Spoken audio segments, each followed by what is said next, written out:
Hey guys, how's it going? In this video, I came across a Battley video that did not get very much exposure and views, and I thought it was a pretty good video. I'm gonna comment on it. I'm gonna add my own opinion and subject throughout the video. Yeah, so stay tuned.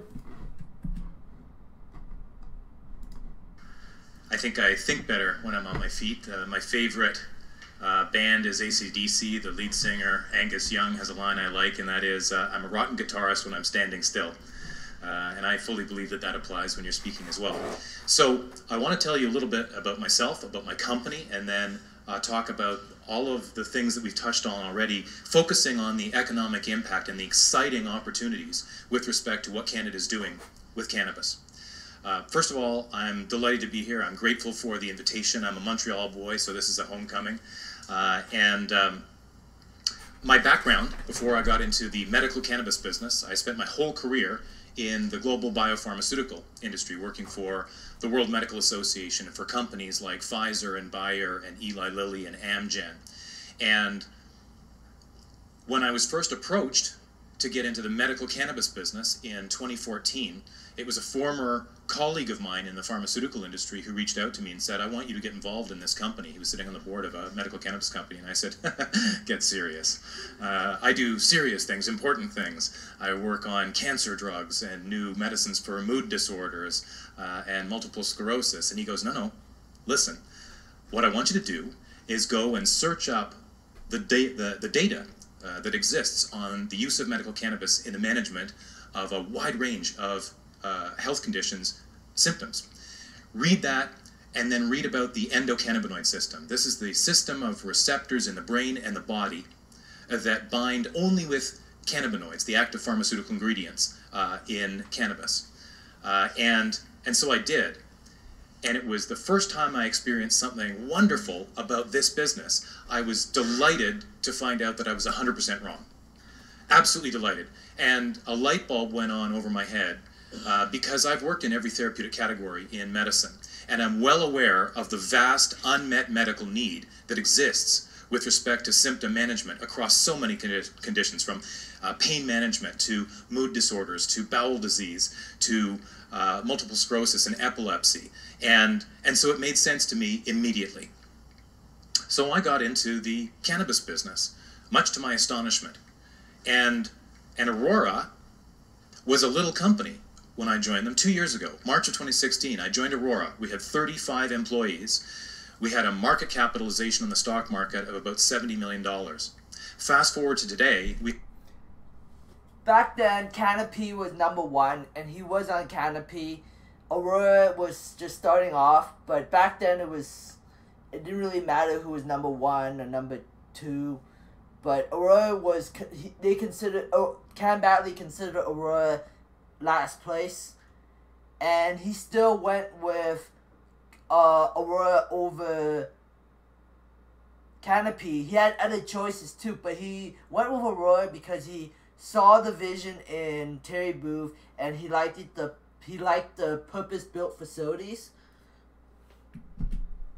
We have 800 employees around the world and a market capitalization somewhere in the neighborhood of $5 billion.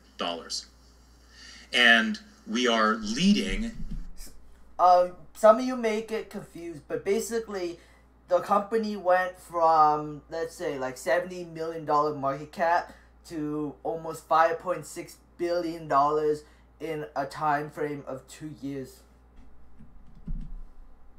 The world in terms of opening up opportunities with respect to medical cannabis first, and then soon legal consumer cannabis. And I'm the Chief Corporate Officer, and I'm having the time of my life.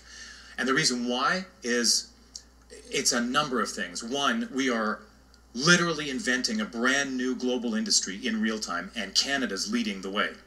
That's fascinating.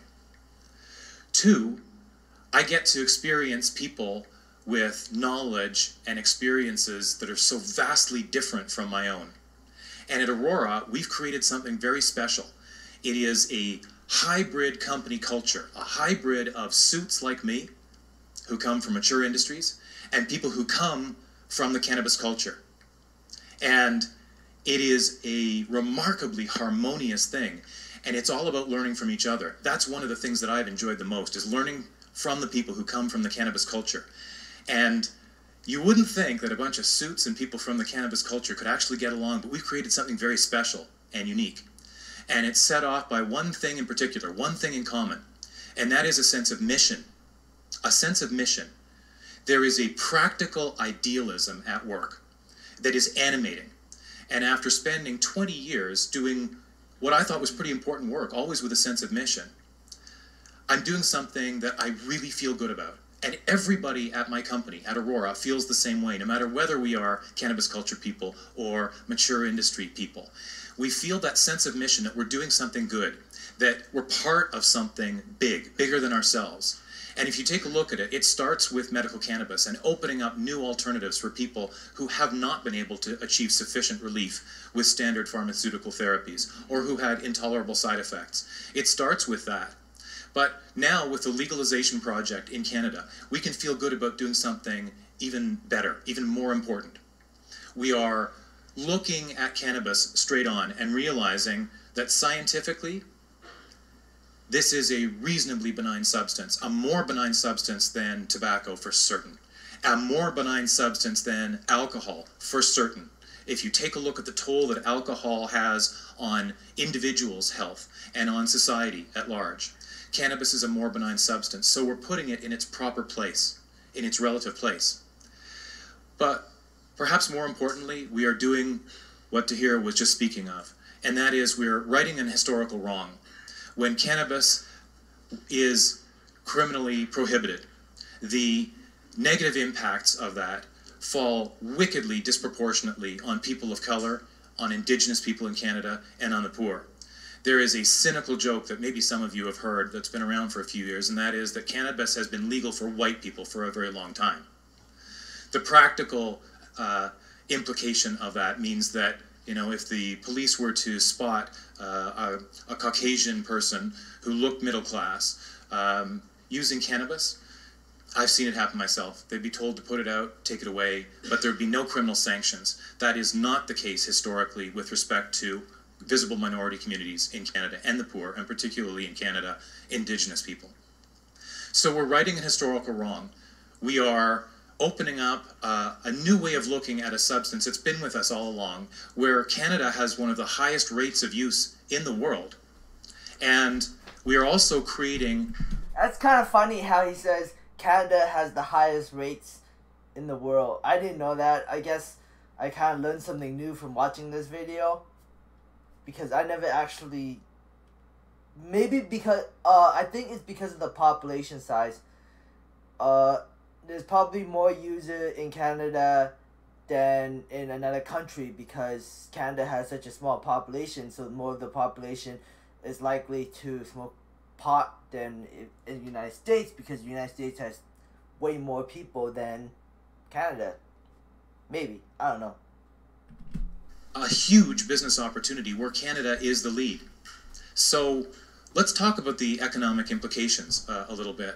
And I was listening with great interest to the presentations by our two professors of economics, and I have to say you've got your work cut out for you, because cannabis will upend all your expectations. It cannot be compared to tobacco. It's very different from tobacco. It can't be compared very closely to alcohol as well, even though that might be the best model that we have, given that it is a legal mild intoxicant that adults can use responsibly.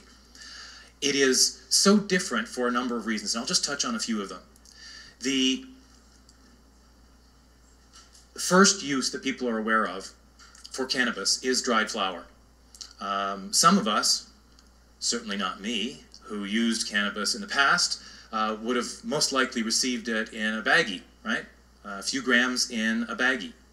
And that's the experience that perhaps most people have had with cannabis. But in fact, the black market for cannabis is very different. It ranges from people selling baggies out of the trunks of their cars to something remarkably sophisticated. We have a gray market, for example, in Vancouver and Victoria. British Columbia has dispensaries that have been around for years.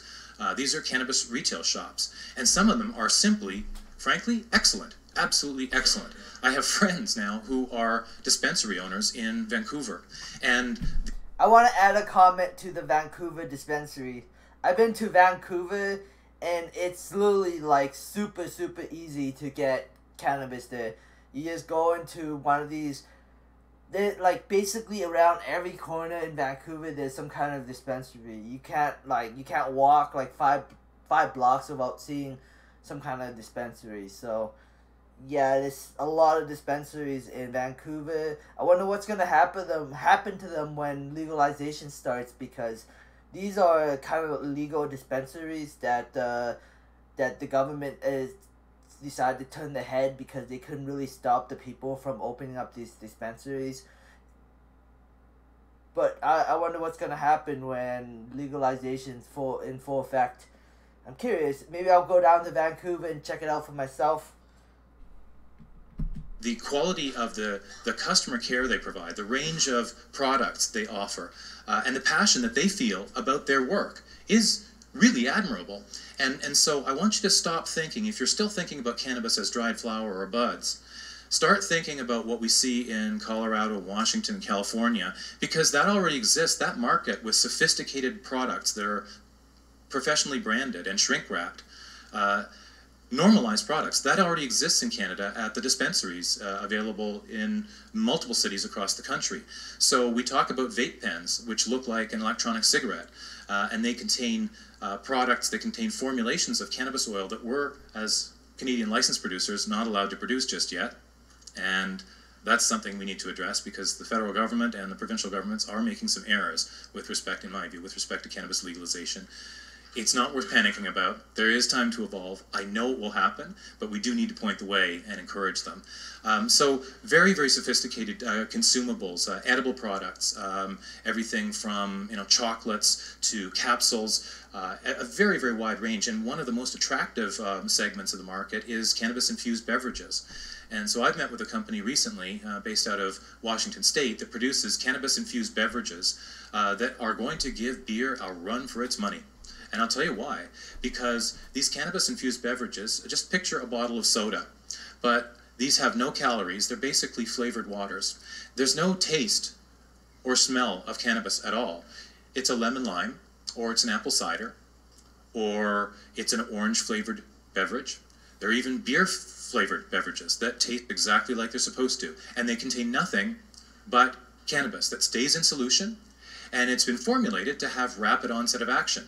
Now that's really important, because if you think back to when cannabis was first legalized for consumer use.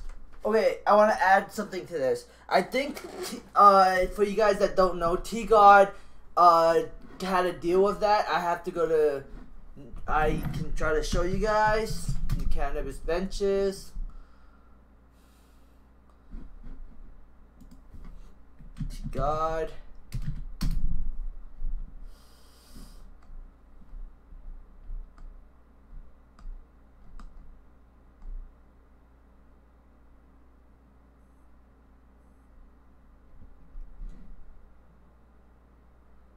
This one, oh wait, T-God licenses Colorado Cannabis Company brands and technologies. Remember how Cam Battley just mentioned this?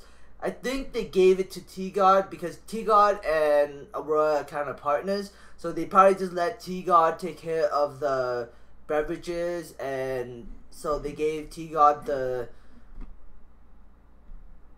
deal with the company that they found to license out the company's technology for cannabis-infused beverages.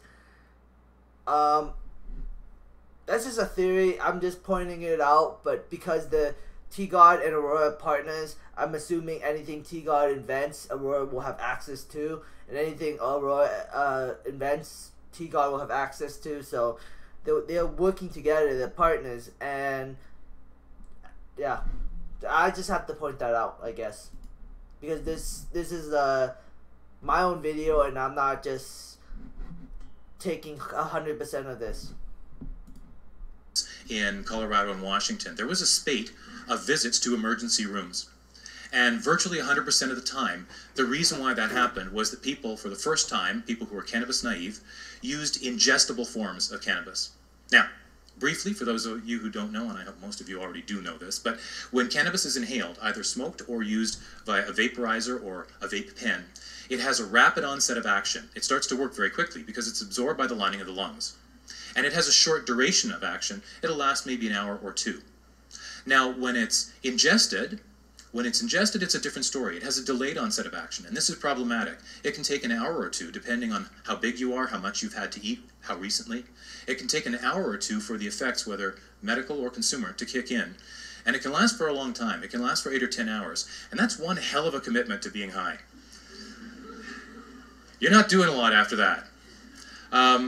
So the cannabis-infused beverages that are starting to really take the market by storm are specially formulated to have rapid onset of action and a shorter duration of action so that they can be considered more like a beer, like an alcohol product. It's a very clean, different approach. And if you think about the range of products available in the cannabis sector, you will get an idea as to how big the economic opportunity will be. Why we can't compare it to tobacco, which is used one way, and by the way, that way, when it's used as directed, it's a deadly product. It's crazy. It can't even compare it to alcohol, because alcohol tends to have one effect. Whether you have beer, wine, or liquor, it has one intoxicant effect. That's not the case with cannabis. Any cannabis connoisseur that you speak with will tell you that different strains with different levels of cannabinoids and the terpenes, which are the aromatic compounds that give each strain its distinctive smell and taste. And by the way, the terpenes seem to operate together with the cannabinoids, the active pharmaceutical ingredients, in what's known as an entourage effect. And that seems to have impact both for medical use and for consumer use. So some strains, some products will be stimulating. And you'll find people, for consumer purposes, will use it when they're social, when they get together with friends. Whether they drink it, eat it, smoke it, vape it, they'll look for something that's stimulating. And they'll laugh a lot, and they'll have great conversations, and they'll do it that way. And in other cases, some people want to have a slight sedating effect. So some products will give you that sedating effect. If you are staying home, you want to watch a movie, maybe you want to sleep. It's a very, very different spate of opportunities that we're seeing. And that's part of why I believe that the global cannabis sector will end up dwarfing brewing, for example. In addition, we don't have, no matter what some people might say at 5 p.m. on Fridays, there's no such thing as medical beer. But emphatically, there is medical cannabis. Medical cannabis. Medical beer. That's hilarious. I don't know. I laughed a little bit when I heard that.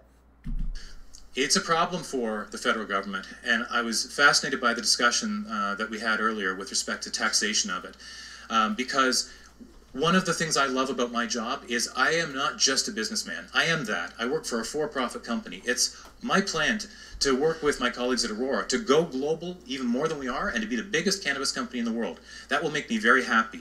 But something else that makes me happy, and the reason why I love my job so much, is that I get to, in this business, unlike any other industry I can think of, I get to be not just a businessman, but an advocate as well. So I get to advocate for patients. I get to advocate for the things that are devoutly to be wished for, such as righting the historical wrongs, getting people pardoned for possession and even other non-violent cannabis crimes, fixing our society in ways that are important. And one of the things that I'm passionate about is that medical tax. Because the federal government has said that they are going to tax medical cannabis exactly the same as consumer cannabis. Now, how fair is that? How right is that? Medical cannabis is received via prescription you get from your doctor. It is the only prescription medicine for which any tax applies. You get a prescription for a heart medicine or an opioid, by the way, and it's tax-free. There's no excise tax, and there's no GST or HST. With cannabis, the federal government has said we're going to tax them exactly the same. Whether you use it to manage chronic pain, whether you use it to manage chronic pain because you have had a dependence problem with opioids, doesn't matter. They don't care. They're going to tax it exactly the same way, and that's outrageous. And you know what? The thing that I like about this issue, about fighting this issue so much, is that it doesn't affect Aurora at all. It doesn't affect the industry. It's a flow-through cost for us. But it affects the patients, and we know these patients, unlike my time in the pharmaceutical industry where you don't get to know the patients. In fact, it's illegal.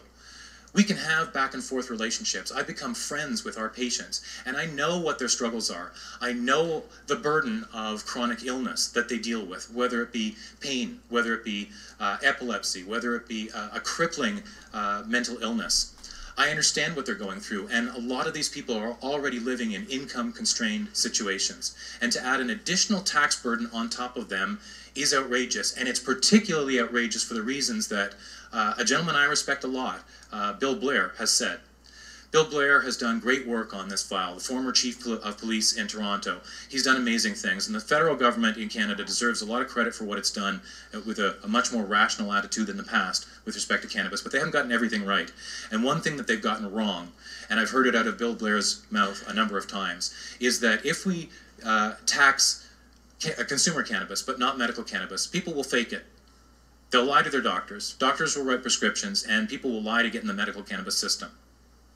You can't make that kind of assumption. You cannot start with that kind of assumption. And you certainly can't do that without even testing the proposition. It is wrong to do so. That presupposes that people will lie, that instead of going down to the cannabis shop and purchasing their products or ordering it online and having it delivered, that they're going to try and save $2 or $3 a gram by gaming the system. That presupposes that the 300,000 Canadians who currently have a prescription for medical cannabis in our system today are liars. And it presupposes that doctors are going to be complicit in this, and they're going to put their licenses at risk in order to help people get prescriptions for their recreational cannabis. It's BS, and we need to tell the government when it's BS. Now, there's lots of BS in this business. There's lots of assumptions that are hard to... I don't know what he's talking about, but I'm pretty sure that's what I would think too. Most people that are in the medical cannabis industry, because they don't want to buy from the legal market. That's number one. Number two is they're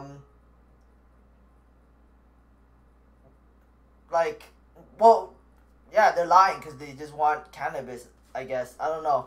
Well, I mean, some people are not. I say probably like 60%, 70% of people actually need the product for medical purposes, and then 30% probably just doesn't want to buy from the legal market. That's my opinion. I don't know for sure. Make. I would challenge a number of the conclusions that our economist professor guests here have come up with, and it's not their fault. It's not their fault at all, because nobody knows. Nobody knows what the future market is going to look like. Nobody knows how big it's going to be, how to tax it, what the consumer's behavior will be. But we have some pretty good guesses, and we have some indications from the U.S. The U.S. jurisdictions. Now, one thing before I forget that I did want to address is whether or not we're going to have a shortfall in supply in the Canadian consumer market initially down the line, and what to do about it. And one thing I can tell you that we don't want to do as a country, we don't want to be importing cannabis. Not only do we not want to be importing cannabis from other jurisdictions, there's nowhere else to get it. Because Canada's so far ahead of everywhere else in the world except for those U.S. states, 29 U.S. states with legal medical, 8 states plus D.C. with legal consumer, and they're not allowed to move it across even state boundaries, so they can't move it across national boundaries. So I would suggest that we don't want to be planning to import, and the reason why is this. If there's one thing that we need to do overall with respect to cannabis policy is have patience. Have patience. Because the picture will become clearer over time, as our friends in Uruguay, who have led the world, by the way, and can we just pause and have a round of applause for that?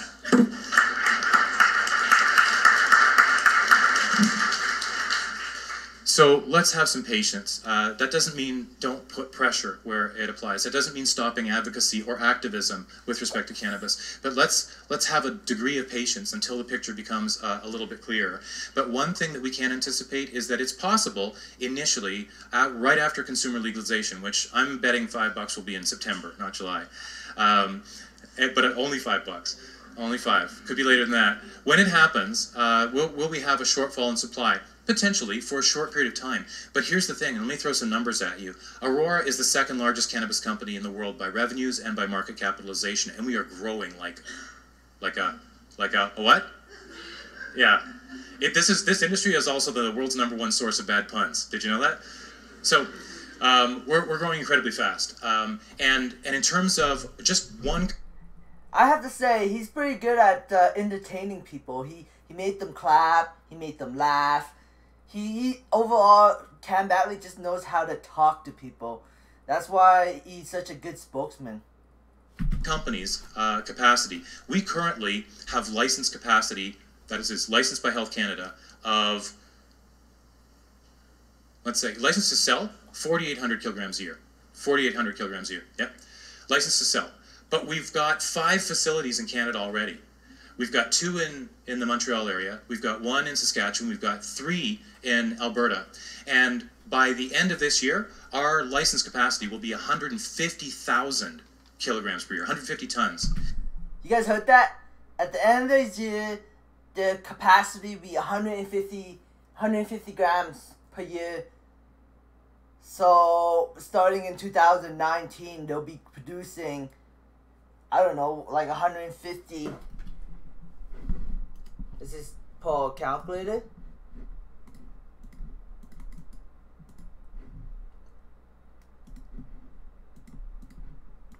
They'll be producing 12,500 kilograms per month, and then let's say you times that. Let's just say, like, worst case scenario, times that by. Well, first of all, you need to convert it into grams, so that'd be 12 million grams, 12.5 million grams. Hold on.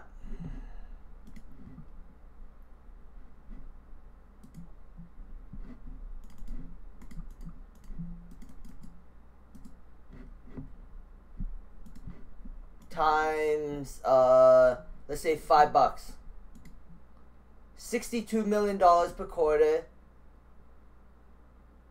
times 3, per month, sorry. That's $187 million per every 3 months at $5. But I'm assuming it's going to be closer to a quarter billion per quarter, because, you know, they have other stuff, but we'll see. The very minimum, it's going to be 187, because if you take $5, right? It's just math, just basic math. So next year's Aurora's fundamentals will look a lot better for the company.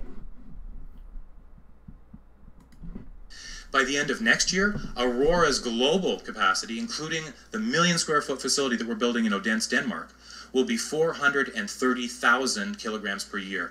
So the pace of building is enormous. And in fact, we don't even have 80 or 90 licensed producers in Canada. We now have more than 100 that have been licensed. So the capacity in Canada going through the roof. The most important thing to remember, and I'm just about to wrap this up so we can get into a group discussion. Most important thing to remember here and take a lot of pride in is that Canada's leading the world. We are leading the world in good public policy. We're leading the world in achieving a social benefit and a certain measure of social justice. We're leading the world in inventing a new industry, and it's going to transform this country for the better. Because companies like Aurora are creating massive investment. We have already invested hundreds of millions of dollars into Canada's economy, and now into countries like Germany, Italy, Denmark, Australia. We're growing around the world. So massive investment, massive economic development, spin-off economic development. We have partners that we're working with in Canada and around the world, partner companies, in which we've invested tens of millions, and in some cases even more than that, of dollars. And we're helping them succeed in spin-off, associated, ancillary businesses like cannabis extraction and hemp, which is a wonderful global market. Particularly because it's a great source of plant-based, non-animal-based protein, which is for which demand is exploding internationally, especially in Asia. We're invested in all these things, so it's investment, it's economic development, it's employment, and it's great employment. It's everything from entry-level work as harvesters to people who require in our company advanced degrees, MAs and PhDs in science, and it's about innovation. It's really about innovation. The things that we're doing, that we're bringing to the world. We're innovating in public policy. We're innovating in the science. Our facilities alone, we're creating a brand new concept. In fact, we've already created a brand new concept in cannabis production. We think it's the future of global cannabis production.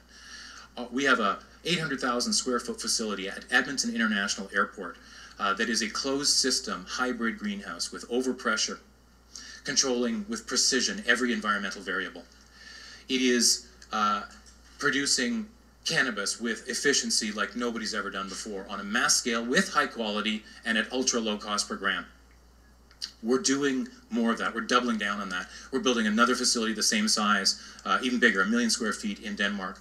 We just announced a week and a half ago that we're building another one, a 1.2 million square foot facility of the same type in Medicine Hat, Alberta. We're changing the world.